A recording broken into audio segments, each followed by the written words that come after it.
Hello, नमस्कार। स्वागत है आप सभी का एक बार फिर से। बात करेंगे सेशन नंबर 189 की।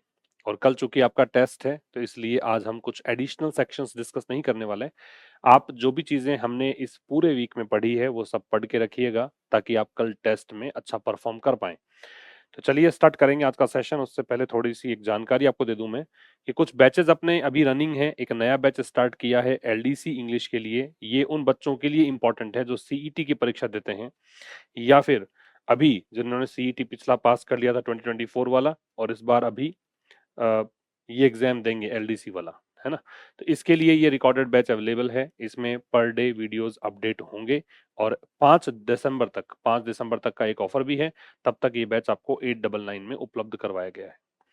इसके अलावा एक आरएएस का बैच उपलब्ध है। तो ये वाला 25 नवंबर तक का ऑफर है। इसके बाद इसका भी प्राइस बढ़ेगा। एक कॉम्प्रिहेंशन बैच चल रहा है। तो ये उन बच्चों के लिए जो एसएससी सीडीएस एनडीए इनकी सबकी तैयारी करते हैं, वहां पर ये बैच बहुत ही फ्रूटफुल रहेगा। तो चलिए स्टार्ट करें आज की क्लास। सबसे पहले तो ये देखिए कि आज की क्लास में हम जो डिस्कस करेंगे एडिटोरियल वो किस बारे में है। तो एडिटोरियल बताएगा कि भाई सुप्रीम कोर्ट का इंटरप्रिटेशन इंटरप्रिटेशन क्या होता है, पहले तो ये समझ लो आप। इंटरप्रिटेशन का मतलब है एक्सप्लेनेशन। इंटरप्रिटेशन क्या होता है? एक्सप्लेनेशन। अंडरस्टैंडिंग भी कह सकते हो आप। एक प्रकार से यहाँ पे आप व्याख्या मानिए। ठीक है। तो ये जो एडिटोरियल है ये बताता है कि सुप्रीम कोर्ट की जो व्याख्या है, दो आर्टिकल्स की इसने व्याख्या की है, आर्टिकल 200 और 201 की। अनुच्छेद 200 और 201 की व्याख्या की है। और ये जो व्याख्या है इसने एक झटका दिया है। ये सेटबैक जो होता है वो जोल्ट होता है, झटका होता है, ब्लो होता है। ठीक है। किसके लिए? जो फेडरलिज्म है। फेडरलिज्म होता है शेयर्ड गवर्नेंस, जहां पे सरकार साझा सरकार चलती है। केंद्र और राज्य दोनों मिलकर सरकार चलाते हैं। संघ जिसको बोलते हैं, संघवाद जिसको बोलते हैं, उसको बोलते हैं फेडरलिज्म। ठीक है। दोनों मिलकर सरकार चलाएं तो वो फेडरलिज्म कहलाता है। तो इस चीज ने सेटबैक यहाँ पे झटका दिया है संघवाद को। कैसे? ज्यादा शक्तियां यहाँ पे दी गई है, ज्यादा विवेकाधीन शक्तियां। डिस्क्रेशनरी मतलब होता है अपने विवेक से, according to one's own choice. Discretionary मतलब रिलेटेड टू, मैं बिल्कुल वह वो शब्द बता रहा हूँ जो आपके दिमाग में फिट बैठ जाएंगे। Related to one's own choice, खुद की जो चॉइस है, खुद का जो विवेक है उससे संबंधित विवेकाधीन शक्तियां। Power to governors in dealing with state bill. Deal with मतलब टैकल करना होता है। तो जो राज्य विधेयक होते हैं, स्टेट बिल्स होते हैं, उनको डील करने में राज्यपालों को ज्यादा शक्तियां यहाँ पे दी गई है। तो एडिटोरियल हाईलाइट करता है कि कैसे सुप्रीम कोर्ट की जो अंडरस्टैंडिंग है, सुप्रीम कोर्ट का जो व्याख्या है इन दो आर्टिकल्स की, इसने संघवाद को एक झटका दिया है। कैसे? राज्यपाल को अधिक विवेकाधीन शक्तियां देकर, और किस लिए? स्टेट बिल्स को डील करने में। ठीक है। तो अब देखिए विस्तार से हम पढ़ेंगे। टाइटल आपका है ब्लो टू स्टेट्स। ब्लो मैंने अभी बताया आपको, झटका। तो यहाँ पे ब्लो के लिए सिनोनिम्स दे रखे हैं। एक तो दे रखा है सेटबैक, एक शॉक, एक जोल्ट। झटका। ठीक है। अपहोल्ड का मतलब एक तो होता है साथ देना, और एक यहाँ पे बनाए रखना भी हो सकता है। बनाए रखना, दोनों मीनिंग है। तो मेंटेन, सपोर्ट, सस्टेन। फेटर का मतलब है बांधना या सीमित करना, है ना। प्रतिबंध लगाना भी हो सकता है, रोकना भी हो सकता है, सीमित करना। यूजर्व का मतलब है जब्त करना। यूजर्व क्या है? जब्त करना, सीज या टेक ओवर। डीम्ड का मतलब है कंसीडर्ड या रिगार्डेड, माना हुआ। ठीक है। माना हुआ। रिजोर्ट टू का मतलब है सहारा लेना, आश्रय लेना। अंतिम रूप से किसी का आश्रय लो तो उसको रिजोर्ट टू बोलते हैं। अब देखिए ब्लो टू स्टेट्स, राज्यों को यहाँ पे क्या है? झटका है। राज्यों को झटका किसको लेकर लिखा है? सुप्रीम कोर्ट और स्टेट बिल्स को लेकर। सुप्रीम कोर्ट और जो राज्य विधेयक हैं उनको लेकर एडिटोरियल हम डिस्कस करेंगे। Supreme court should have upheld. एक बात समझना, शुड अगर अकेला होता है तो इसका मतलब होता है कोई भी काम करना चाहिए। अगर शुड अकेला हो तो इसका मतलब है कोई भी काम करना चाहिए। और अगर शुड हैव के साथ थर्ड फॉर्म हो तो इसका मतलब है कोई भी काम करना चाहिए था। Should have plus third form हो तो कोई भी काम करना चाहिए था, ठीक है।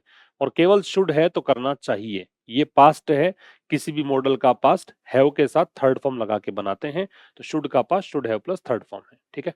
तो सुप्रीम कोर्ट को क्या करना चाहिए, अपहोल्ड की थर्ड फॉर्म है ये, अपहोल्ड, अपहेल्ड, अपहेल्ड, जैसे होल्ड, हेल्ड, हेल्ड होता है, बस ये अप लग रखा है।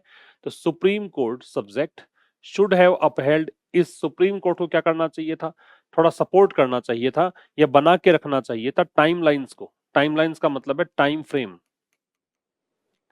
या शेड्यूल कह दीजिए, जो भी एक समय सीमा होती है, किसके लिए, गवर्नर्स और प्रेसिडेंट के लिए, उसको मेंटेन करना चाहिए था या उसका सपोर्ट करना चाहिए था। तो सुप्रीम कोर्ट को जो टाइमलाइंस दी हुई होती है कोई भी बिल को पास करने की, कोई भी विधेयक को पारित करने की, गवर्नर्स और प्रेसिडेंट के लिए, उस चीज को मेंटेन रखना चाहिए था, वैसा ही रखना चाहिए था, कुछ छेड़छाड़ नहीं करनी चाहिए थी, ठीक है। अब देखो विस्तार से बाई होल्डिंग प्रेपोजिशन है ये, प्रेपोजिशन के कारण यहाँ पे आईएनजी लगा है। होल्ड का मतलब यहाँ पे कंसीडर है या बिलीव है, या जज करना भी होता है, वैसे तो निर्णय देना भी होता है, कंसीडर या बिलीव, मानना, वैसे इसका मतलब निर्णय देना भी होता है। तो ये होल्ड करते हुए क्या की, ये कंजंक्शन है, क्या होल्ड करते हुए कि द जुडिशरी, याद रखिए जो तीनों अंग होते हैं, एग्जीक्यूटिव या जुडिशरी या लेजिस्लेटिव, इन तीनों से पहले द लगता है, ठीक है। जुडिशरी न्यायपालिका, विधायिका और कार्यपालिका, इन तीनों से पहले द का प्रयोग करेंगे। तो ये बताते हुए, ये मानते हुए, ये निर्णय देते हुए कि जुडिशरी कैन नॉट फैटर, कि जो न्यायपालिका है वो फैटर नहीं कर सकती, फैटर मतलब रोक नहीं सकती, बांध नहीं सकती, गवर्नर्स को एंड प्रेसिडेंट, और किसको, राष्ट्रपति को, to one size fits alls. One size fits all का मतलब है एक सबके लिए सेम नियम, same rule for everyone, same rule for all, ठीक है। तो सबके लिए एक जैसे नियमों में नहीं बांध सकती, टाइम टेबल्स, समय सारणी, समय सीमा, और यूजर्प देयर फंक्शंस, या उनके फंक्शंस को हथिया नहीं सकती, जब्त नहीं कर सकती, कैसे, बाई अज्यूमिंग, ये मानकर, है ना, अज्यूम का मतलब गैस करना, मानना, ये मानकर, क्या मानकर, deemed consent of proposed bills, deemed consent मतलब प्रपोज्ड बिल्स बाय स्टेट्स, की स्टेट के द्वारा जो भी प्रस्तावित विधेयक हैं उनको ऐसे मान लिया कि इनकी स्वीकृति तो है ही, है ना। डिम्ड कंसेंट, कंसेंट का मतलब होता है सहमति, इसको आप क्या कह सकते हो, इसको आप कह सकते हो अग्रीमेंट, या आप इसको कह सकते हो अकॉर्ड। तो ये कंसेंट तो यहाँ पे नाउन है और ये एडजेक्टिव है डिम्ड। तो कैसी कंसेंट डीम्ड है, मतलब ऐसा मान लिया है कि मानी हुई स्वीकृति है, एंड ऑल्सो क्लैरिफाइंग, और साथ में ये क्लैरिफाई भी करते हुए, क्लैरिफाई का मतलब स्पष्ट करना, दैट की, ये कंजंक्शन हो गया, क्या क्लैरिफाई करते हुए कि दीज अथॉरिटीज की जो अधिकारी हैं, कौन कौन से, एक तो राष्ट्रपति, एक governor, can not resort to, ये अथॉरिटीज जो हैं, ये सब्जेक्ट कैन नॉट, याद रखिए नॉट कैन के साथ ही चिपक कर आता है, मॉडल एकमात्र ऐसा है ये कैन जिसके साथ नोट साथ में आएगा, अदरवाइज सभी मॉडल्स के साथ में गैप आता है। रिजोर्ट टू का मतलब सहारा लेना, मतलब सब क्या कह सकते हो, recourse to, have recourse to, या फॉल बैक ऑन या टर्न टू। प्रोलॉन्ग्ड, प्रोलॉन्ग्ड का मतलब होता है एक्सटेंसिव, एक्सटेंसिव कह दो, एक्सटेंडेड कह दो, इसको ज्यादा अच्छा है कि एक्सटेंडेड कह दो, लंबित, काफी लंबे समय से, एलोंगेटेड। और इवेजिव का मतलब होता है डोजिंग, टाल मटोल करने वाला।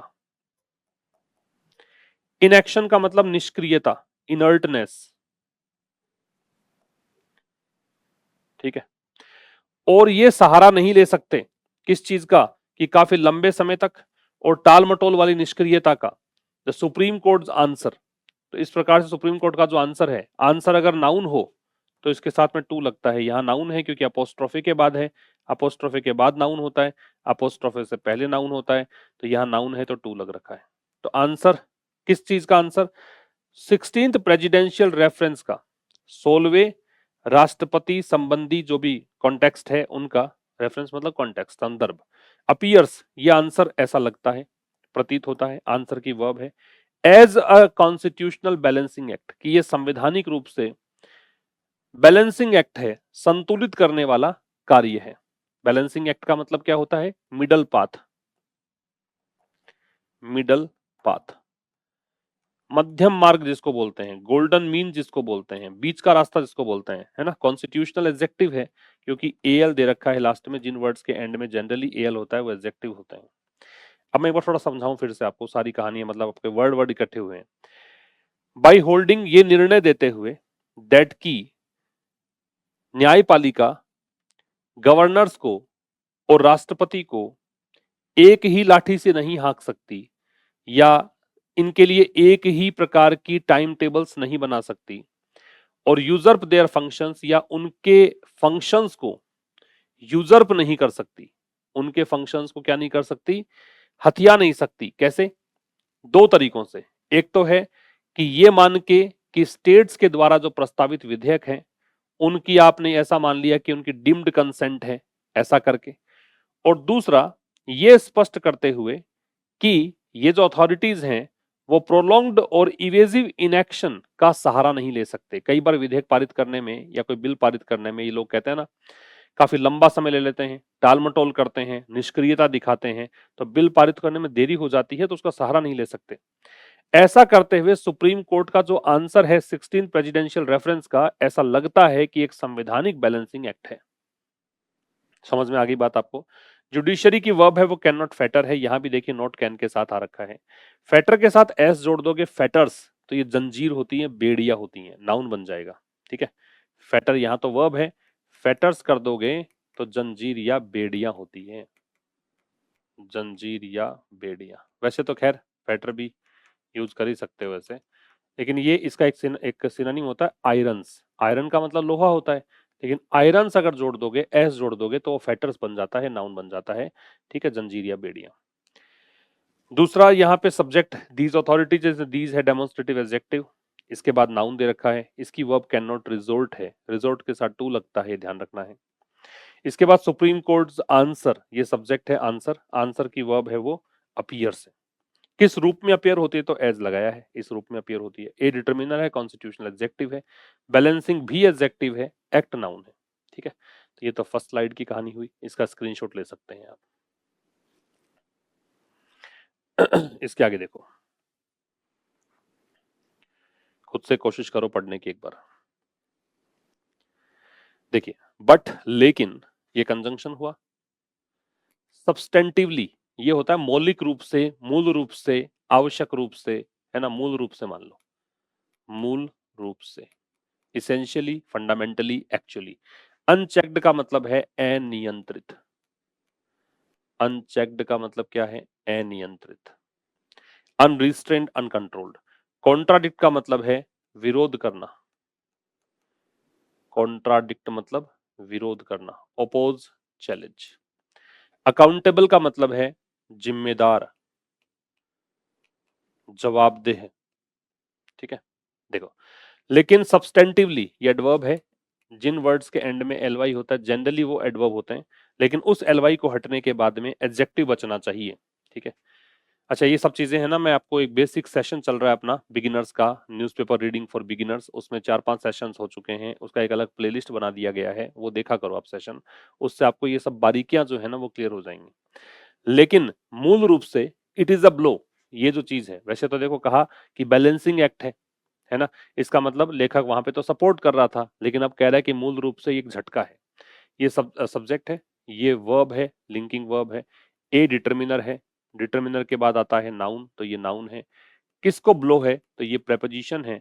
फेडरलिज्म को झटका है, संघवाद को झटका है। संघवाद मैंने कहा शेयर्ड गवर्नेंस को बोलते हैं, जब केंद्र और राज्य दोनों मिलकर सरकार चलाएं, दोनों मिलकर सिस्टम चलाएं, उसको बोलते हैं फेडरलिज्म, संघवाद। ये नाउन है। एज, ये कंजंक्शन है क्योंकि इसके बाद में सब्जेक्ट और वर्ब दे रखी है। ये प्रोनाउन है, सब्जेक्ट है। इफेक्टिवली एडवर्ब है। अलाउज मैन वर्ब है। गवर्नर्स नाउन है। अनचेक्ड एडजेक्टिव है। पावर्स नाउन है। किस चीज की पावर? टू ब्लॉक, इन्फिनिटिव है। और कंजंक्शन है, ऑल्टरनेटिव कंजंक्शन। डिले वर्ब है, मैन वर्ब। और स्टे, स्टेट लेजिस्लेशन, ये नाउन है। विदाउट प्रेपोजिशन है। कॉन्स्टिट्यूशनल एडजेक्टिव है। अकाउंटेबिलिटी नाउन है। देखो क्या कह रहा है, लेकिन मूल रूप से ये एक झटका है संघवाद को। क्यों? क्योंकि यह प्रभावी रूप से इफेक्टिव तरीके से अलाउ करता है गवर्नर्स को, किस प्रकार क्या देता है, अनियंत्रित शक्तियां देता है, किस चीज की, कि किसी भी राज्य के विधेयक को ये रोक सकते हैं या डिले कर सकते हैं बिना संवैधानिक जिम्मेदारी के, जवाबदेही के। लेकिन मूल रूप से यह झटका है, किसको है, फेडरलिज्म को। क्यों है? क्योंकि ये जो बात इन्होंने कही है ये प्रभावी रूप से गवर्नर्स को अलाउ करता है। क्या अलाउ करता है? अनचेक्ड पावर्स, अनियंत्रित शक्तियां। किस चीज के लिए देता है शक्तियां? तो ये पर्पस बता रहा है, उद्देश्य बता रहा है, इसलिए इन्फिनिटिव लगाया है, टू ब्लॉक और डिले। ब्लॉक करने के लिए या डिले करने के लिए क्या चीज? स्टेट लेजिस्लेशन बिना संवैधानिक जिम्मेदारी की। दिस ओपिनियन कॉन्ट्राडिक्ट्स, ये जो ओपिनियन है, ये सब्जेक्ट जिसमें ये डेमोन्स्ट्रेटिव एडजेक्टिव है और ओपिनियन नाउन है, ये जो ओपिनियन है कॉन्ट्राडिक्ट करता है, ये वर्ब है। ये जो राय है ये विरोध जताता है, अपोज करता है। अ प्रोग्रेसिव जजमेंट इन अप्रैल 2025, एक जजमेंट दिया था, एक निर्णय आया था। देखो जजमेंट के दोनों स्पेलिंग सही है, JUDGEMENT भी सही है और JUDGMENT भी सही है, दोनों ही सही हैं। बस थोड़ा सा फर्क ये रहता है कि जनरली अमेरिकन इंग्लिश में ये चलती है, ब्रिटिश में ये चलती है जनरली, बस बाकी कुछ फर्क नहीं, कहीं भी कैसा यूज करो फर्क नहीं पड़ेगा उससे। प्रोग्रेसिव यहाँ पे एडजेक्टिव है, प्रगतिशील, जजमेंट निर्णय, कब? अप्रैल 2025, जब पर्टिकुलर मंथ की बात आप करते हो तो इन लगता है। तो यह जो राय है, ये सुप्रीम कोर्ट की जो राय है, ये अपोज करती है एक प्रोग्रेसिव जजमेंट हुआ था अप्रैल 2025 में, दैट हैड प्रेस्क्राइब्ड। उस जजमेंट में क्या हुआ था? रिलेटिव प्रोनाउन है, ये उस जजमेंट के लिए आ रहा है। इस जजमेंट ने प्रेस्क्राइब किया था, प्रेस्क्राइब का मतलब होता है स्पेसिफाई करना, निर्धारित करना, डिटरमिन करना, ठीक है। और यहाँ पे जजमेंट जो है उसकी वर्ब हेड प्रेस्क्राइब्ड है, तो पास्ट परफेक्ट है ये, हेड के साथ थर्ड फॉर्म। तो इस जजमेंट ने निर्धारित किया था 3 मंथ टाइमलाइंस। क्या कहा था? कि 3 महीने की आपको टाइमलाइन मिलेगी। एंड यूज्ड, और इसने जजमेंट ने यूज किया था आर्टिकल 142 का, किस लिए? कि डीम्ड असेंट को ग्रांट करने के लिए। ग्रांट मतलब देना, गिव, प्रोवाइड, स्वीकृति देना। डीम्ड असेंट मतलब वही कि पहले से ही आपकी स्वीकृति है ऐसा मान लिया जाए। टू सम बिल्स, कुछ विधेयकों को, पास्ड इन तमिलनाडु असेंबली। कौन से विधेयक? ये विधेयक के लिए एडजेक्टिव है, वो विधेयक जो, हालांकि यहाँ पे ये तो वो है विच वर पास्ड, वैसे तो ये इस तरीके से बना हुआ है, लेकिन विच वर्ग को हटा के रिड्यूस्ड क्लोज बना दिया इसने, तो ये थर्ड फॉर्म मान के इसको पास्ट, मैंने इसको पास्ट सॉरी पास्ट पार्टिसिपल मान के इसको मैंने एडजेक्टिव कह दिया कि ये वो बिल्स हैं जो पारित किए गए थे तमिलनाडु असेंबली में, तमिलनाडु विधानसभा में। तो ये जो ओपिनियन है ये विरोधाभासी है, किसका? जो अप्रैल में एक जजमेंट हुआ था जिसको प्रगतिशील जजमेंट कहा है, एक ऐसा निर्णय जो प्रगति में सहायक था, उसका ये विरोध करता है, जिस जजमेंट ने निर्धारित किया था 3 महीने की टाइमलाइन और आर्टिकल 142 को यूज भी किया था, है ना। यहां तो इन्होंने असीमित शक्तियां दे दी, यहां पे इन्होंने 3 महीने का टाइम रखा था, आर्टिकल 142 का हवाला दिया था डिम्ड असेंट ग्रांट करने के लिए कुछ विधेयकों को। कौन से विधेयक? जो कि तमिलनाडु असेंबली में पारित किए गए थे। क्लियर? आगे आइए, खुद से पढ़िए एक बार।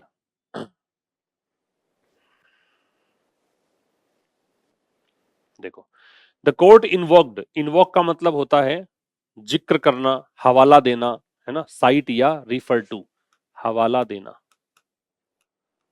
हवाला देना। प्रेस्क्राइब का निर्धारित करना, अभी हमने देखा। Specify, determine. डिसरिगार्ड का उपेक्षा करना, इग्नोर, ओवरलुक, नेग्लेक्ट। एक्सप्लिसिट का स्पष्ट, एक्सप्लिसिटली होता तो स्पष्ट रूप से हो जाता। तो द कोर्ट सब्जेक्ट है, सुप्रीम कोर्ट की बात है। इन्वोक्ड, हवाला दिया। सेपरेशन ऑफ पावर्स का, कि शक्तियां अलग अलग हैं, है ना, सेपरेशन ऑफ पावर्स है। टू रिजेक्ट टाइमलाइंस, कोर्ट ने हवाला दिया सेपरेशन ऑफ पावर्स का, किस लिए हवाला दिया? दरकिनार करने के लिए, रिजेक्ट करने के लिए टाइमलाइंस को, शेड्यूल को, टाइम फ्रेम को, समय सीमा को। एंड आर्टिकल 142 यूज, और इसका हवाला दिया। बट दिस एम्पावर्स गवर्नर्स, लेकिन लेखक कह रहा है कि ये जो चीज है, ये सब्जेक्ट है, ये एम्पावर करती है। एम्पावर मतलब शक्ति देती है, स्ट्रेंथन, पावर के पहले एम लगा तो पावर देती है किसको? गवर्नर्स को। किसकी कीमत पर? At the cost of state rights, राज्य के अधिकारों की कीमत पर। कोर्ट ने हवाला दिया सेपरेशन ऑफ पावर्स का, किस लिए? To reject timelines and article 142 use, reject करने के लिए, दो चीज रिजेक्ट करने के लिए, टाइमलाइंस को 3 महीने की टाइमलाइन जो दी थी उसको रिजेक्ट करने के लिए, और जो आर्टिकल 142 का यूज हुआ था उसको रिजेक्ट करने के लिए कोर्ट ने कहा कि सेपरेशन ऑफ पावर भी कोई चीज है, हम इसको लागू नहीं कर सकते। अप्रैल 2025 वाला डिसीजन था, उसका विरोध किया, लेकिन यह गवर्नर्स को एम्पावर करता है स्टेट राइट्स के कॉस्ट पर।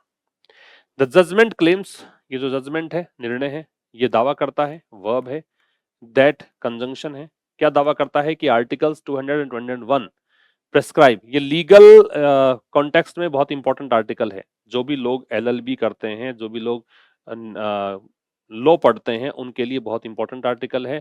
यहां हवाला दिया है आर्टिकल 200 और 201 का, प्रेस्क्राइब कि आर्टिकल, ये जो दो आर्टिकल्स हैं ये निर्धारित करते हैं नो डेडलाइंस, ये कोई डेडलाइन नहीं देते, जो 3 महीने डेडलाइन दी थी इसमें ऐसा डेडलाइन कोई नहीं है, बट डिसरिगार्ड्स, लेकिन ये उपेक्षा करते हैं, कंजंक्शन है, ये वर्ब है, ये उसी की वर्ब है, ठीक है। Prescribe no deadlines but disregards, disregards नहीं आएगा, क्या आएगा? डिसरिगार्ड, क्योंकि आर्टिकल 2 थे यहाँ पे, तो जैसे हमने प्रेस्क्राइब लिखा वैसे ही यहाँ पे डिसरिगार्ड आएगा। एक्सप्लिसिट कॉन्स्टिट्यूशनल टेक्स्ट है ना, स्पष्ट संवैधानिक प्रावधान। कॉन्स्टिट्यूशनल टेक्स्ट का मतलब होता है कॉन्स्टिट्यूशनल प्रोविजंस, कॉन्स्टिट्यूशनल प्रोविजंस, संवैधानिक प्रावधान, जो कुछ भी संविधान में लिखा हुआ है नियम, उसकी बात कर रहा है। तो जजमेंट दावा करता है कि आर्टिकल 200 और 201 जो है वो कोई डेडलाइन प्रेस्क्राइब नहीं करते हैं, बल्कि उपेक्षा, लेकिन उपेक्षा करते हैं स्पष्ट संवैधानिक प्रावधान की, ठीक। पढ़ो इसको। अब इसमें आर्टिकल 200 में क्या है? In article 200 the governor must declare, government को, गवर्नर को डिक्लेयर करना ही पड़ेगा हिज डिसीजन, अपना निर्णय, एज सुन एज पॉसिबल, जितना जल्दी हो सके उतना जल्दी, है ना। द कोर्ट, लॉन्ग डेश लगा समझा रहा है इस बात को, court called it too elastic, court ने इस बात को कहा, ये वर्ब, ये object, too elastic, too too too का प्रयोग नेगेटिव करता है कि ये इतना फ्लेक्सिबल है, फ्लेक्सिबल, लचीला, इलास्टिक क्या होता है? लचीला। रेंडर का मतलब बना देना या बनना, दोनों मतलब होता है, बनना, बनाना या बनने का कारण बनना। अनएनफोर्सिएबल, लागू न होने योग्य, लागू न होने योग्य। इनवैलिड, इनएप्लीकेबल, असर्शन, दावा, कंटेंशन। आर्टिकल जो 200 है उसमें है कि गवर्नर को अपना डिसीजन देना ही पड़ेगा, डिक्लेयर करना ही पड़ेगा, जितना जल्दी हो सके उतना जल्दी। टाइम फ्रेम नहीं है, 3 महीने कहा था ना अप्रैल 2025 के डिसीजन में, यहां पे ऐसा नहीं कहा, लेकिन देना पड़ेगा जितना जल्दी हो सके उतना जल्दी। तो कोर्ट ने इसे कहा, आपने कहा ना जितना जल्दी हो सके उतना जल्दी, तो भाई अब ये क्या है, ये कितना जल्दी किसको कहते हो आप? तो कोर्ट ने इसे कहा कि ये बहुत इलास्टिक है, ये एडवर्ब है भाई, ये एडजेक्टिव है, कि ये इतना लचीला है कि ये टाइमलाइन को सपोर्ट ही नहीं कर सकता। आपने कहा यथा संभव जल्दी से जल्दी करो काम, तो टाइमलाइन को कहां बताया? टाइमलाइन को सपोर्ट ही नहीं करता। रेंडरिंग, बनाते हुए, कॉन्स्टिट्यूशनल टेक्स्ट, संवैधानिक प्रावधान को अनफोर्सिएबल, कि उसको लागू नहीं कर सकते आप। चूंकि आर्टिकल 200 का हवाला तुमने दिया है, आर्टिकल 200 में यह कहा गया है कि गवर्नर को जल्द से जल्द निर्णय देना ही पड़ेगा किसी विधेयक पर। तो कोर्ट ने कहा कि भाई ये जो चीज है ना, ये इलास्टिक, इतनी इलास्टिक है कि ये सपोर्ट, गाइडलाइन को सपोर्ट, टाइमलाइन को सपोर्ट कर ही नहीं सकती। टू टू जो होता है नेगेटिव अर्थ देता है, इस प्रकार से संवैधानिक प्रावधान है वो लागू होते ही नहीं है। द कोर्ट असर्शन, कोर्ट का दावा, कोर्ट नाउन है, ये भी नाउन है, अपोस्ट्रोफे है तो दोनों साइड में नाउन आएगा, सब्जेक्ट है वैसे ये। कोर्ट असर्शन, ये सब्जेक्ट अभी आगे आएगा शायद, इसका वर्ब ये आएगी। दैट कंजंक्शन, कोर्ट का दावा, क्या दावा? कि गवर्नर्स, ये वर्ब, वो बंधे हुए नहीं हैं council of ministers aid and advice, aid का मतलब हेल्प। कोर्ट का दावा कि राज्यपाल जो है वो बाउंड नहीं है। बाउंड जो है ना, बाइंड की सेकेंड और थर्ड फॉर्म होती है, हालांकि यहाँ थर्ड फॉर्म है क्योंकि इससे पहले हेल्पिंग वर्ब है। जब सेकेंड और थर्ड फॉर्म सेम होती है तो आपको ये पता लगाना हो कि ये सेकंड है कि थर्ड है, तो आप देख लिया करो कि इससे पहले हेल्पिंग वर्ब अगर है तो ये थर्ड फॉर्म है, हेल्पिंग वर्ब नहीं है तो सेकंड फॉर्म। तो यहाँ आर हेल्पिंग वर्ब है, पैसिव वॉइस है प्रेजेंट सिंपल का। कोर्ट का दावा कि गवर्नर्स बंधे हुए नहीं है, मंत्री परिषद की सलाह और सहायता से, ये कोर्ट का दर्शन जो है, इसकी वर्ब है कॉन्ट्राडिक्ट्स, ये विरोध करता है, ये ओपोज करता है, कॉन्स्टिट्यूशनल हिस्ट्री संवैधानिक इतिहास का विरोध करता है। कोर्ट का दावा कि राज्यपाल बंधे हुए नहीं है काउंसिल ऑफ मिनिस्टर्स की एड और एडवाइस से, ये विरोध करता है कॉन्स्टिट्यूशनल हिस्ट्री का। कॉन्स्टिट्यूशनल हिस्ट्री संवैधानिक इतिहास, ये एडजेक्टिव है कॉन्स्टिट्यूशनल, एल दे रखा है लास्ट में, जिन वर्ड्स के अंत में सफिक्स एल होता है वो एडजेक्टिव होते हैं, हिस्ट्री नाउन है। ठीक, ये पढ़िए। द फ्रेमर्स, फ्रेमर्स का मतलब है ड्राफ्टर्स, कॉन्स्टिट्यूशनल मेकर्स, जो संविधान निर्माता हैं। एक्सप्लिसिटली मतलब क्लियरली, अभी बताया था मैंने आपको, ये स्पष्ट रूप से इन्होंने क्या किया, रिमूव कर दिया, हटा दिया। द फ्रेज वाक्यांश, वाक्यांश क्या है, इन हिज डिस्क्रेशन, अपने विवेक पर, ये होता है अपने विवेक के अनुसार, अपने विवेक के अनुसार, ये होता है इन हिज डिस्क्रेशन। ठीक है, तो फ्रेमर्स ने, या कहें कि संविधान निर्माताओं ने स्पष्ट रूप से ये जो फ्रेज है इन हिज डिस्क्रेशन, अपने विवेक से, इसको हटा दिया। A phrase in the government of India act 1935, अब इसी को समझाया थोड़ा सा कि ये फ्रेज है कहां। ये एक एक्ट है, एक्ट के नाम से पहले दे लगता है, एक्ट का नाम, एक्ट शब्द नहीं, एक्ट का नाम। तो गवर्नमेंट ऑफ इंडिया एक्ट 1935 जो है उसके अंदर ये फ्रेज है। ठीक है, फ्रॉम आर्टिकल 200 201, और ये हटाया किससे है, 200 और 201 से हटा दिया। Even the Sarkaria commission, commission का नाम जो भी आएगा, आयोग का नाम तो दे लगेगा भाई। इवन जो है वो एडवर्ब होता है वैसे तो, लेकिन यहाँ पे एडजेक्टिव भी आप इसको कह सकते हो क्योंकि ये नाउन के पहले आ रहा है। वैसे एडवर्ब होता है लेकिन यहाँ पे एडजेक्टिव के फॉर्म में यूज किया जा रहा है। और इसका ये एम्फेसाइज करने के लिए आता है, जोड़ देने के लिए आता है कि यहाँ तक कि सरकारिया आयोग ने भी सिफारिश की, रेकमेंडेड वर्ब है। किसकी सिफारिश की, अ 6 मंथ पीरियड, 6 महीने के पीरियड की, किस लिए, गवर्नर्स के लिए। और क्या करने के लिए, डिसाइड ऑन बिल्स, बिल पर निर्णय लेने के लिए। डिसाइड ऑन का मतलब डिटरमिन करने के लिए, बिल पर निर्धारित मतलब कुछ चीजें निर्धारित करने के लिए, डिटरमिन। ठीक है, यहां तक कि सरकारिया आयोग ने भी सिफारिश करी थी कि 6 महीने का पीरियड दो गवर्नर्स को, ताकि वो विधेयक पर विचार विमर्श करके कुछ तय कर पाए। ठीक है, अब ये मैच द कॉलम एक्सरसाइज करिए आप।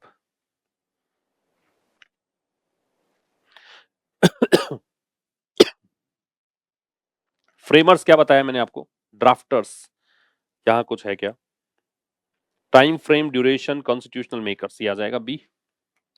एक्सप्लिसिटली स्पष्ट रूप से, clearly, D. Discretion, personal judgment, है ना, स्वविवेक, ई। रिकमेंडेड, सजेस्टेड या एडवाइज्ड, तो आ जाएगा सी। और पीरियड, टाइम फ्रेम, ये आंसर है। ये था आज के इस एडिटोरियल में। कल टेस्ट के थ्रू मुलाकात होगी ठीक शाम 5 बजे, तब तक के लिए नमस्कार, थैंक यू वेरी मच।